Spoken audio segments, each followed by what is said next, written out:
জীবনের সব লড়াই একাই লড়তে হয়। মানুষ শুধু সান্ত্বনাই দিয়ে যায়, কেউ কখনোই পাশে থাকে না। হ্যালো এভরিওয়ান, আসসালামু আলাইকুম। আমি ঝিনি নতুন একটা ভিডিও নিয়ে হাজির হয়ে গেলাম ঝিনি ব্লগ স্পেস থেকে। এটা ছিল রমজানের চতুর্থ দিন। সকালবেলা আমার হাজব্যান্ড আমাকে বাস স্ট্যান্ডে দিয়ে আসে, সেখানে থেকে আমি একটা পরীক্ষা দিতে যাই। পরীক্ষা দেওয়ার পরে আমি যখন আবার বাস স্ট্যান্ডে আসি তখন এমনটাই ভিড় ছিল। তো আসার পথেই মূলত আমি গিয়ে ভিডিও করি। যাওয়ার সময় আসলে আমার ভিডিও করার মতো তেমন আর কি সময় ছিল না বলতে পারেন, কারণ আসলে পরীক্ষা নিয়ে টেনশনেই ছিলাম, একটু তাড়াহুড়োয় ছিলাম। তো আসার পরে সারাদিনের ক্লান্তির ইফতারি বাসতে বসে করি, খুবই খারাপ লেগেছিল। এরপর নেমে আমি গিয়ে একটা রেস্টুরেন্টে বসে এক কাপ কফি খাই, যাতে ক্লান্তিটা আমার একটু হলে কমে। বাসায় এসে একটু রেস্ট নিয়ে আবার কাজ করা শুরু করি, কারণ রাতের খাবারটা রেডি করতে হবে। তো ইফতারিতে ওই দিন একটা মানে আমাদের এক আত্মীয়ের বাসা থেকে ইফতারি এসেছিল, তো এই জন্য কোনো ঝামেলা ছিল না। তো আমি গিয়ে কিছু টমেটো ফ্রোজেন করে রাখার জন্য সেগুলোকে ব্যালেন্স করে রেখে দেই, কারণ ফ্রিজে অনেক দিন ধরে কিছু টমেটো নষ্ট হয়ে গিয়েছিল। তাই ভাবলাম আর যেগুলো আছে সেগুলোকে আর নষ্ট করব না।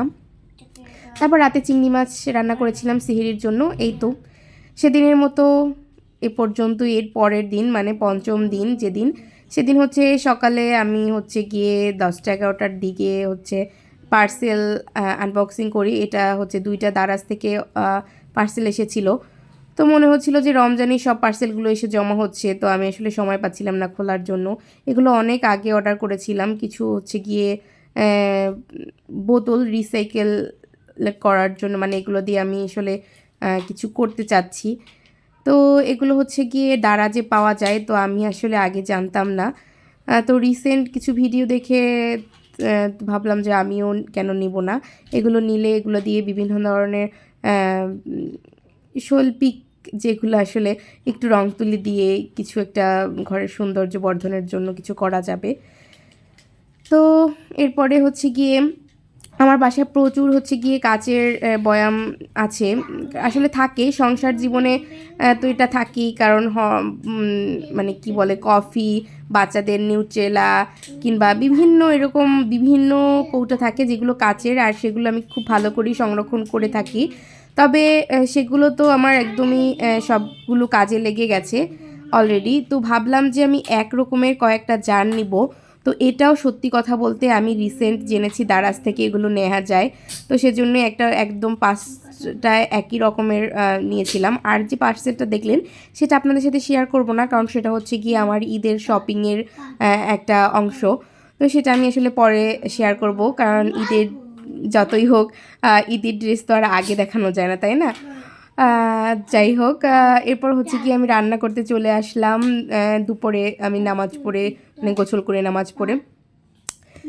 তো আমার দেখতেই পাচ্ছেন মশলাগুলো কিন্তু আমি ওইভাবে চাকচাক করে রেখে দিয়েছিলাম বলে আমার তেমন কোনো ঝামেলাই হয় না বের করতে। তো এই তো রান্না শুরু করে দিয়েছি। রান্না করব গিয়ে আয়ের মাছ। তো এখানে একটা আয়ের মাছ নিয়েছি, সেটাকে গিয়ে আমি দেখলেন মশলাগুলো সব ভালো করে কষিয়ে হলুদ মরিচ দিয়ে।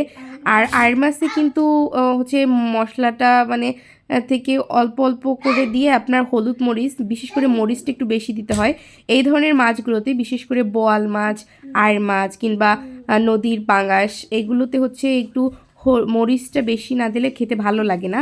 আর এভাবে কষিয়ে একটু হালকা ঝোলঝোল রান্না করলে ভালো লাগে, মানে আমার বাসায় সবাই এভাবে পছন্দ করে। আপনারা কীরকম খান আপনারা অবশ্যই কমেন্ট করে জানাবেন, কারণ এইসব মাছ আমি কখনোই ভেজে রান্না করি না, সবসময় ভালো করে কষিয়ে তারপর একটু হালকা হালকা ঝোল রাখি। তো এই তো আমি খুব ভালো করে এগুলোকে কষিয়ে নেব। আর রমজানে আসলে কোনো ধরনের মাছই খেতে ভালো লাগে না, একমাত্র চিংড়ি মাছ ছাড়া, সত্যি কথা বলতে। কিন্তু কিছু তো করার নেই, আসলে একই জিনিস তো আর প্রতিদিন খাওয়া যায় না। একটু তো ভ্যারাইটি থাকতেই হয়। এগুলো রান্না করি ঠিকই, কিন্তু আমি একদমই খেতে পারি না, মানে আমার একদমই ভালো লাগে না। আসলে বাসাতে এমনই কেউ খাওয়ারও নেই, সত্যি কথা বলতে।